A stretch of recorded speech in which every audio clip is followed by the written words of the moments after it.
Hello, my name is David O'Brien.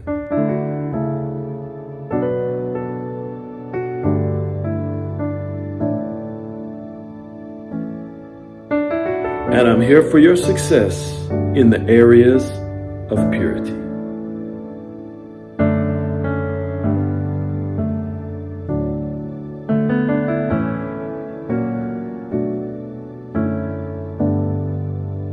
Hello, welcome back to the Purity Forum broadcast. My name is David O'Brien. I'm the bondage breaker. I'm so glad that you chose to come join me today because we're talking today about the subject of I'm lonely without a boyfriend/girlfriend. All right, so that's what we're going to deal with today. I know that is a thought or a feeling or something that affects many people and may have affected you or someone around you that you can help, or it may affect you in your future. Loneliness almost seems like a person sometimes. It's like it has substance. It's funny, it's something that doesn't exist. You're thinking of something that you don't have, which is a person there, but then it almost seems like something you have. You have loneliness. You have a feeling of loneliness. And I want to tell you the cure for loneliness and how to keep your mind stable and strong even when you're completely alone. It's very important because the reason why people want someone else in their life, part of it is their focus. They can focus on that person. They can receive things from the person. They can also take care of that person. But you, when you're alone, can also have a very good time. You can have a lot of joy. And there are people who do this. There are people who've gone through solitary confinement for 30 days in a jail or prison or something, and they come out really bad off. It's almost like it just that loneliness beat them down mentally and everything, disturbed everything else. Other people, like Richard Wurmbrand, he was in solitary confinement for 3 years, and he came out on a higher peak than ever before, to the point where later he wished he went back. And he said he was not an introvert type person when he went in. Why? Companionship starts with God. That's why. Companionship is something God gave as a human need. He put it into the human race as a need. Not everyone needs a companion. A spider doesn't need a companion. There are beings out there that don't need companions. But God put the need, the desire for, the drive for companionship inside of people. So if you have that feeling, thought, need, it came from God. But here's what I want you to understand. It started with Him. There's a need for companionship with God that's in every human being. This is why human relationships, and once you come to understand what I'm going to share with you, it will help you the rest of your life. Human relationships do not fill the void from a lack of companionship with God. In other words, horizontal relationships with cousins, peers, friends, boyfriend, girlfriend, fiance, husband, wife, parents, all the children. It is not enough to satisfy the cravings, the inner need of the heart, which is for God. Because God created human beings with not only a desire for companionship with others, but it started with companionship with Him. So when Adam was in the garden, the first man, the word Adam was given as a name for him. In English, we call him that. He was there in the garden alone, but he had God, and he had a task, a mission from God. But he had God to keep him company. He knew how to talk with God. God knew how to talk with him. They had a relationship back and forth that was life fulfilling. There was substance in it. In other words, when he heard from God, substance went into his inner being that stabilized him, that strengthened him, that fulfilled him. That's what Adam had.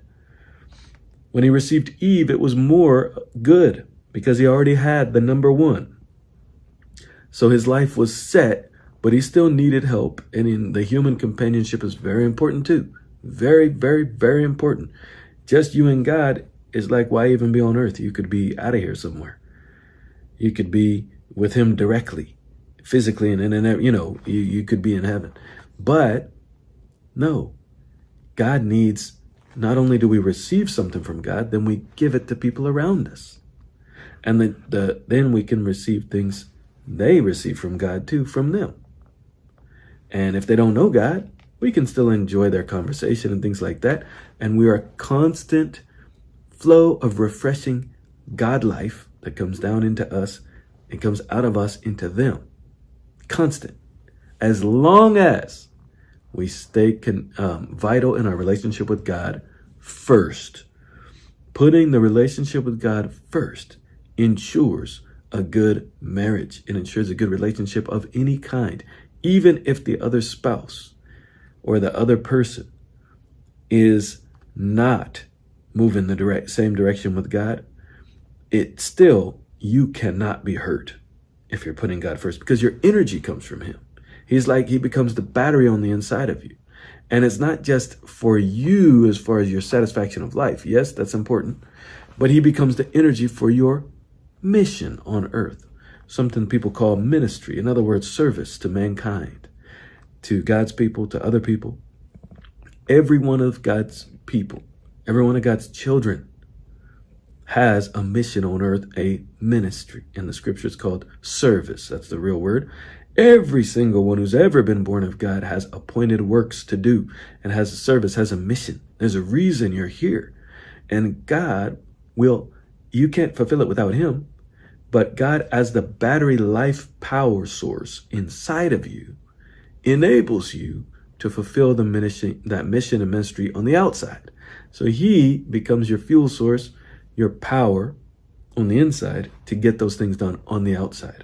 As you're living that way, it is possible to not even think you will ever need a spouse or a girlfriend, boyfriend, because you don't have that void that drives people.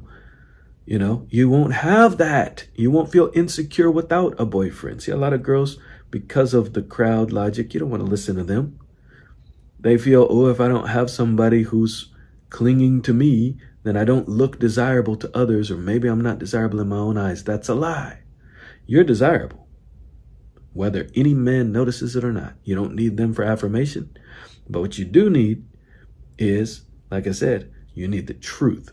You need to put on the truth. It's relationship with God, but through that you get truth. Truth will tell you that you are God's daughter. God being a king, you then being a princess, and you're clothed in Christ.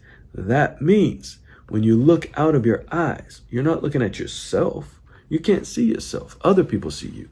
But your eyes have confidence, and you're looking out at others as to how to bless them, how to enhance their life, how to help the weak, how to, navigate the challenges of this world in the social realm with people.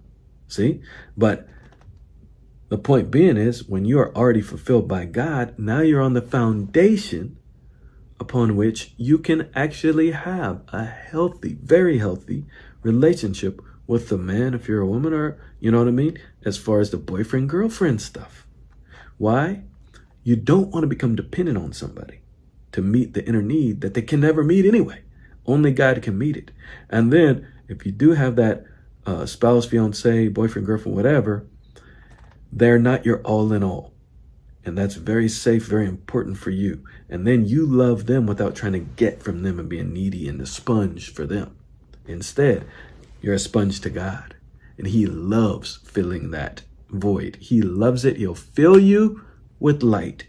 And you can love others freely without desperation.